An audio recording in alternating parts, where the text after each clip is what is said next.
Hello, good morning. तो आज हम देखने वाले हैं, जैसे कि मैंने बोर्ड पे लिखा है, पुस्तपालन व लेखाकर्म। पुस्तपालन व लेखाकर्म कि पुस्तपालन क्या होता है, लेखाकर्म क्या होता है और ये सारी चीज़ें क्यों की जाती है। तो सबसे पहले बात करते हैं हम व्यवसाय की। आप सब जानते हो कि व्यवसाय में क्या करना पड़ता है, हमें हिसाब किताब करना पड़ता है, लिखा पढ़ी करनी पड़ती है। तो वो जो व्यवसाय में हिसाब किताब लिखा पढ़ी की जाती है, वही हमें आज पढ़ना है पुस्तपालन व लेखाकर्म में। तो मुझे बताइए कि किसी भी व्यवसाय को प्रारंभ करने के लिए सबसे पहले हमें कुछ पैसा व्यवसाय में क्या करना पड़ता है, विनियोग करना पड़ता है, इन्वेस्ट करना पड़ता है। करेक्ट। हम सब जानते हैं कि बगैर पैसा लगाए कोई भी व्यवसाय प्रारंभ नहीं किया जा सकता। अच्छा, व्यवसाय प्रारंभ हो गया। व्यवसाय प्रारंभ होने के बाद क्या होता है, व्यवसाय में बहुत सारे व्यवहार होते हैं। तो उन सभी व्यवहारों को आपको लिख के भी रखना पड़ता है। क्यों लिख के रखना पड़ता है, इसकी आवश्यकता क्यों होती है? ताकि आपको वर्ष के अंत में ये पता चल सके कि आपने लाभ कमाया या फिर आपको हानि हुई। तो ये सारी चीज़ें आज हम देखने वाले हैं। तो सबसे पहले हम बात करते हैं पुस्तपालन की। पुस्तपालन क्या होता है?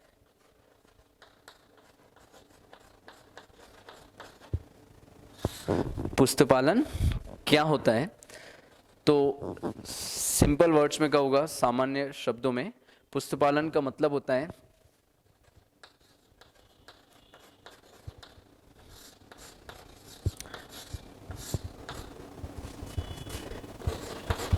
हिसाब किताब की पुस्तकों को रखना। हिसाब किताब की पुस्तकों को रखना, ये सामान्य शब्दों में पुस्तपालन का मतलब होता है। लेखाकर्म से अलग होता है। तो पुस्तपालन क्या होगा, तो हिसाब किताब की पुस्तकों को रखना जो होता है वो कहलाता है पुस्तपालन।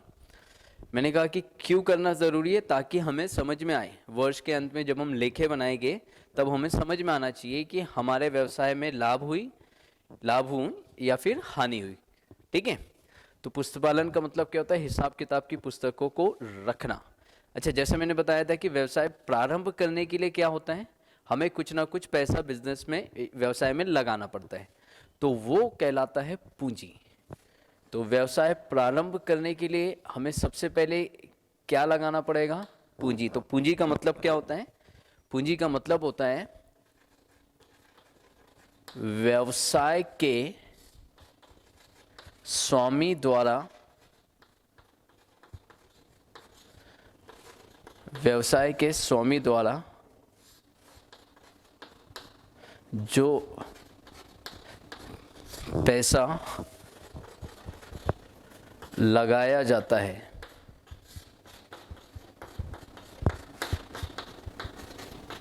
व्यवसाय के स्वामी द्वारा जो पैसा लगाया जाता है, किस लिए?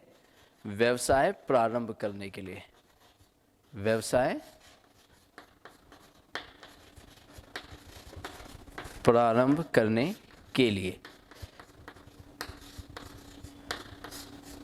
तो उसे हम कहते हैं पूंजी। पूंजी का मतलब क्या होता है, व्यवसाय के स्वामी द्वारा व्यवसाय को प्रारंभ करने के लिए जो पैसा लगाया जाता है, जिसे हम कहते हैं विनियोग, इन्वेस्टमेंट, वो क्या कहलाता है? पूंजी। इसको मराठी में कहते हैं भांडवल। इसको मराठी में क्या कहते हैं? भांडवल। और हिंदी में कहते हैं पूंजी। इंग्लिश में कहा जाता है इसको कैपिटल।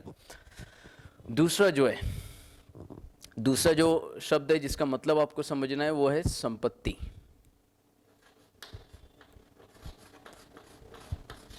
वो क्या है? संपत्ति। अब जैसे मैंने कहा कि पूंजी का मतलब क्या होता है, व्यवसाय के स्वामी द्वारा जो पैसा लगाया जाता है। अच्छा, पैसा लगाया जाता है मतलब क्या? तो व्यवसाय के लिए कुछ ना कुछ संपत्ति खरीदी है। अब संपत्ति का मतलब क्या होता है? तो संपत्ति का मतलब होता है व्यवसाय के द्वारा जो भी बहुमूल्य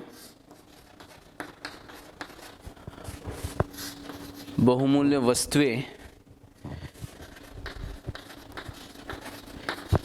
खरीदी जाती है,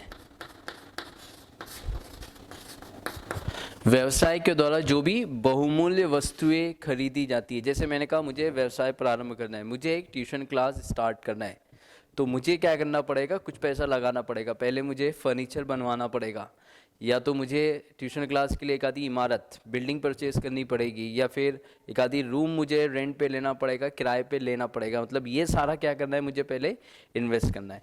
तो संपत्ति का मतलब क्या होता है, व्यवसाय के द्वारा जो भी बहुमूल्य वस्तुएं खरीदी जाती है। किस लिए खरीदी जाती है, व्यवसाय में उपयोग हेतु। अब जैसे मैंने कहा कि मैंने फर्नीचर बनवाया, मैंने बेंचेस बनवाए, तो मैं क्या करूँगा, इसको बेचूंगा क्या, नहीं, मैं इसको उपयोग में लाऊंगा, और वो भी लंबे समय तक उपयोग में लाने वाला हूँ। तो संपत्ति का मतलब होता है व्यवसाय के द्वारा जो भी बहुमूल्य वस्तुएं खरीदी जाती है व्यवसाय में उपयोग के लिए, वो कहलाती है संपत्ति। समझिए आपको। तो पहला पूंजी हमने देखा कि व्यवसाय के स्वामी द्वारा जो पैसा लगाया जाता है व्यवसाय प्रारंभ करने के लिए, उसे हम पूंजी कहते हैं। संपत्ति हमने देख लिया। अब इसके बाद जो आपको समझना है वो है देयता, जिसको हम कहते हैं दायित्व। देयता या फिर दायित्व, देयता या फिर दायित्व। तो अब देयता या दायित्व क्या होता है, इसको इंग्लिश में कहते हैं लायबिलिटी। लेनदारों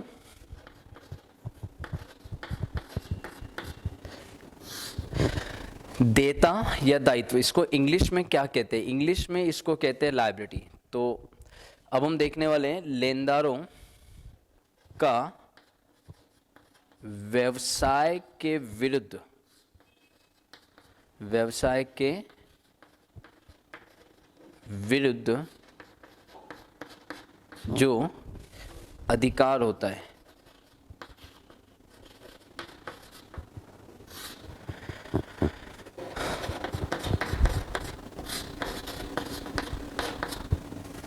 उसे दायित्व कहते हैं।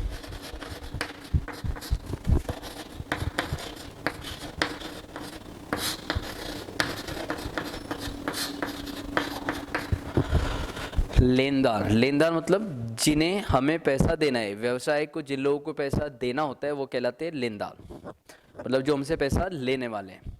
अब जैसे उदाहरण मानिए कि हमने बैंक से लोन लिया, हमने बैंक से कर्ज लिया, तो बैंक क्या है, लेनदार है, मतलब उसको जो पैसा देना है वो हमारे व्यवसाय के लिए क्या कहलाएगी, दायित्व। या फिर हमारे यहाँ एक कर्मचारी है, हमने उसको अभी तक वेतन का भुगतान नहीं किया, हमने उसको सैलरी अभी तक पे नहीं किया, तो ये भी क्या कहलाएगा, दायित्व कहलाएगा। ये भी व्यवसाय के लिए क्या मानी जाएगी, दायित्व मानी। तो लेनदारों का व्यवसाय के विरुद्ध जो अधिकार होता है, जो राइट होता है, वो कहलाता है दायित्व। तीनों शब्दों का अर्थ आपको समझ गया होगा। अब हम आगे देखते हैं व्यय। अगला जो है वो है व्यय। व्यय या फिर आप कहते हो इसको खर्च, इंग्लिश में एक्सपेंसेस। तो व्यय का मतलब क्या होता है, खर्चा किसे कहते हैं, खर्चा किसे कहते हैं या व्यय किसे कहते हैं, तो ध्यान से सुनिएगा। किसी भी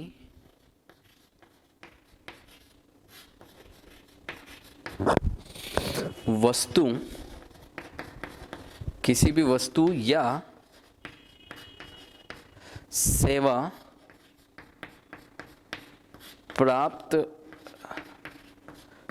करने के लिए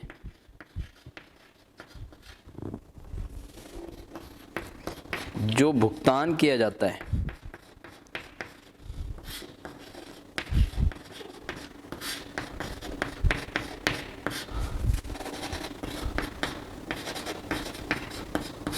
उसे व्यय कहते हैं।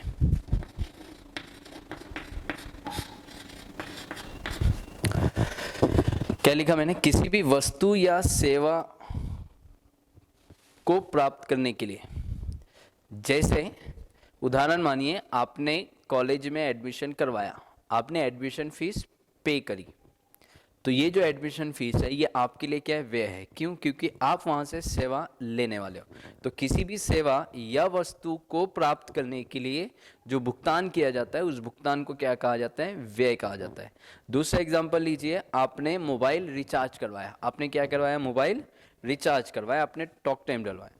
अब आपने क्या किया, आपने भुगतान किया। क्यों? क्योंकि आपको सेवा प्राप्त करनी थी, आपको बात करने की फैसिलिटी लेनी थी, आपको एक सर्विस लेनी थी। तो कोई भी वस्तु या सेवा को प्राप्त करने के लिए जो भुगतान किया जाता है वो कहलाता है व्यय।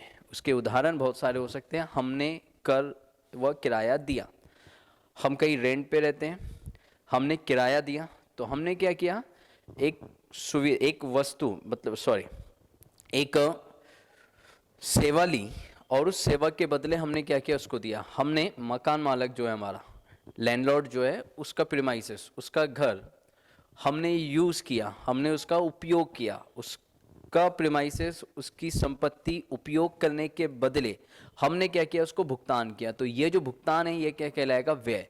तो व्यय का मतलब क्या होता है, किसी भी वस्तु या सेवा को प्राप्त करने के लिए जो भुगतान किया जाएगा वो क्या कहलाता है, व्यय कहलाता है।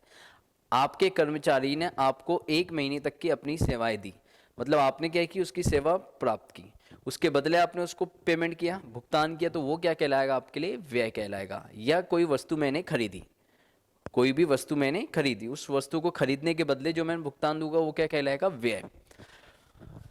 तो पूंजी का मतलब समझ गया, संपत्ति देख लिया, संपत्ति क्या होती है, देता दाय। अब आते हैं हम आय पे। पहले इन सभी शब्दों का अर्थ आपको समझना बहुत ज़्यादा ज़रूरी है। ये जो हमारा सब्जेक्ट है, ये जो हमारा विषय है, इसको समझने के लिए पहले इन सभी शब्दों का अर्थ समझ में आना ज़रूरी है। अब अगला हम देखने वाले हैं आय। आय क्या कहलाएगा, तो आय इसका उल्टा हम कह सकते हैं।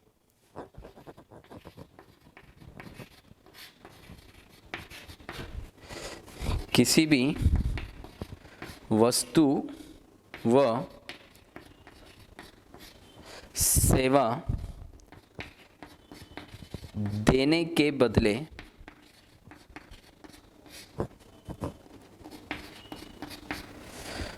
जो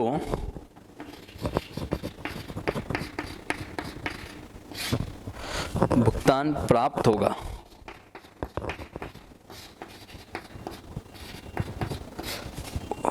उसे आय कहते हैं, उसे आय कहते हैं। यहां पे क्या था, किसी भी वस्तु या सेवा को प्राप्त करने के लिए जो भुगतान किया जाएगा वो व्यय है, लेकिन किसी भी वस्तु या सेवा को देने के बदले,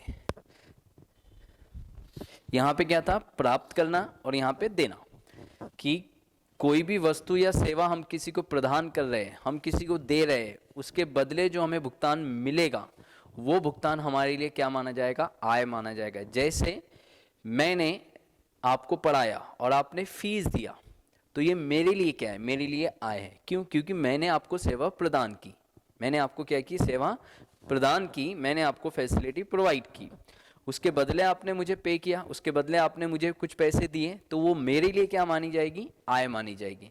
जैसे आपने रिचार्ज करवाया, मैंने कहा आपके लिए व्यय, आपके लिए व्यय, लेकिन उस कंपनी के लिए, उस टेलीकॉम कंपनी के लिए, जियो के लिए वो क्या मानी जाएगी, आय। क्यों? क्योंकि वो सेवा प्रदान कर रहे हैं, उसके बदले उन्हें भुगतान मिल रहा है।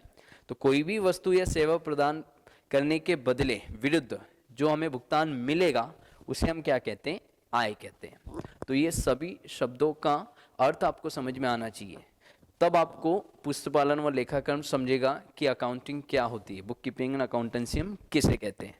उम्मीद करता हूँ कि आपको ये सारी चीज़ें समझी होगी, और अगर से कोई कन्फ्यूज़न होगा, कोई डाउट्स होगा, तो आप कमेंट सेक्शन में लिख सकते हो। और प्लीज़ चैनल को सब्सक्राइब करना मत भूलिएगा मेरे अगले वीडियो के लिए। Thank you so much, bye bye.